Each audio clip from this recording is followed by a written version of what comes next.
I think it's time to play Flip the Book. So we have 3 books to pick from. So would you like 1, 2, or 3? So I don't even know what they are. I've got to pick. No, you don't get to see them. 3 is my lucky number. Okay. Right. So this is Breaking Free. So we only use the back part of the book and it's about your soul. So great. we need a number between 189 and 215. 189 and 215. I might go for 201. 201. Okay, so, and you've got 1, 2, 3, 4, 5 paragraphs to pick from. So which one would you like?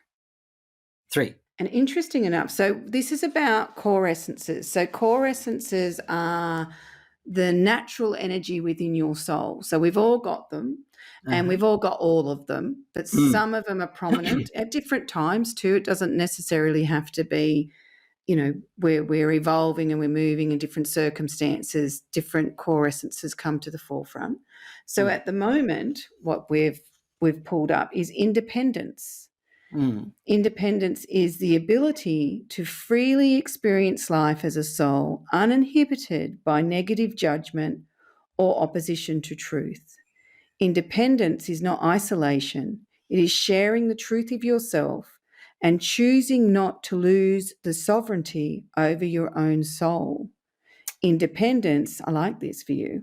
Independence is acceptance of accountability for your own energy. It is taking responsibility for the resolution of the energy of your soul's unconsciousness. So that's our emotional baggage that we've got. Yeah. And the evolution of who you naturally are. But I really liked that independence is not isolation. It is sharing the truth of yourself, which is what you talked about earlier. Yeah, it's very much about me.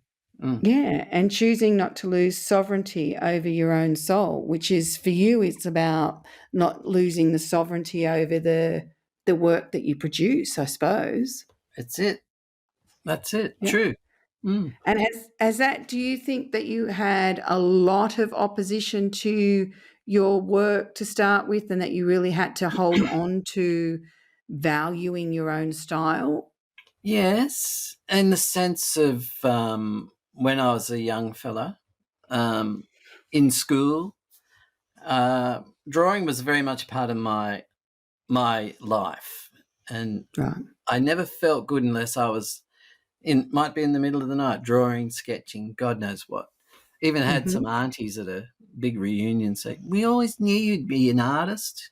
You're always drawing," and we kept some, but the fundamental time when I wanted to, when you end high school and your father goes, "What are you going to do with your life, son?" Yeah. I want to go to art school. No, you're not going to do that. You've got to get a real job and you've got to earn money. You can do your art on the weekends. And that's what I was told. My dad was Greek and a publican.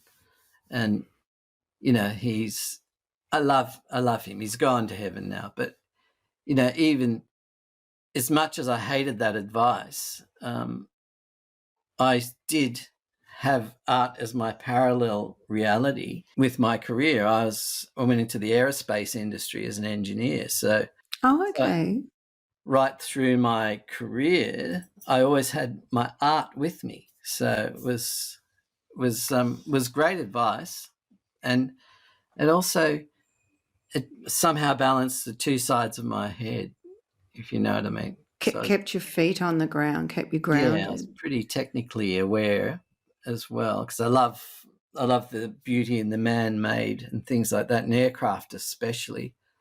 So what were you actually doing? Were you drafting, or were you using your artwork in that whatever your Well, I used to get into trouble in tech drawing at school for doing all the perspective drawings freehand instead of using the T-square. And one teacher was actually got the T-square and was going to hit me with it. So, yeah.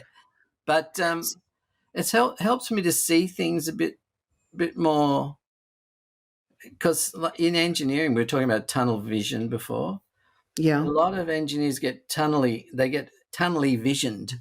as I used to call it, and Mhm. don't step back and see the bigger picture. And so, I'm not saying all of them are like that, but I found in my career in aviation that me seeing things a bit more broadly helped me to have a lot more wins, especially Yeah. in the area of aircraft maintenance and stuff. Yeah. Yeah. Well, it's that creative. I think when you even have problems, the more Mm. creative you can be, the more options you'll present. Yeah. And if you can be an explorer, then you can explore those avenues to Mm. find what works for you, whatever that is.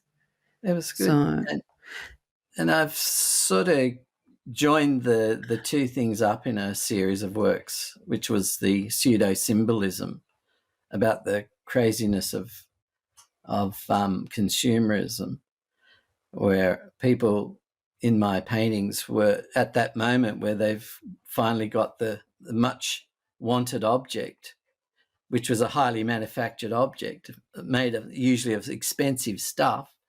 And so they are all pictured in this scene at that moment of reality, and they're almost somnambulistic. They're kind of it hits them really hard that now I've got this coveted object, I'm going to need the newer one to keep all my friends happy and myself happy. So it's this yeah. endless step.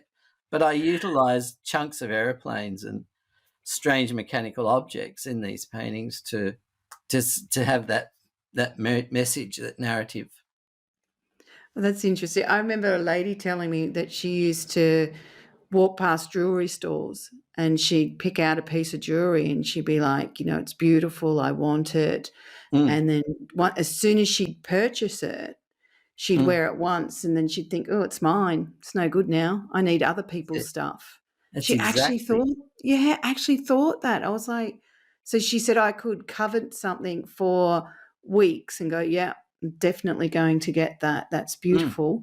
And as soon as it was mine, no longer held its beauty to her. I was It's like, like falling back to no, I don't want the diamond. I just want to buy the diamond. yeah, So the shop yeah. may as well just keep it. Yeah. You know, I'm getting it. Yeah. Yeah. So Well, it's the wanting that she was addicted to. The moment where she felt she'd achieved it, whatever, mm, she did it on everything. But as soon as, her poor self esteem, as soon as mm, she classed it as hers, she devalued it. yeah, So the cycle just kept going. had And to which be is what we married to do. it. Yeah. Expensive. Not only that, she'd devalue the hubby. Out. Yeah. That happened too. Oh, did it? Oh dear. But because it is, well, that's a self-esteem issue, Yeah, isn't it? Like, so when you think of yourself as a soul, what comes to mind for you? absolute freedom. Brilliant. That's a good answer. Mm. That's a very good answer. Uninhibited by anything terrestrial, Yeah. and guided by a spiritual light of sorts. I don't know where it is, who it is, or what it is, but it keeps telling me and whispering to me, keep moving, you know, Keep being you. keep being you, keep expressing yourself, and unapologetically move forward, you I know. love that. I Mm. love that. Well, I want to thank you for being on the podcast. I appreciate that you took the time to talk to me, Oh, and good my luck with pleasure. all your art. Thank you. So, If and people want to see, oh, sorry. I was going to If say, we'll you put some links below so that Yeah, people can go and have a look at your artwork. okie dokie. Thanks for being on the podcast. And thank you for having me, and good luck, all you artists out there.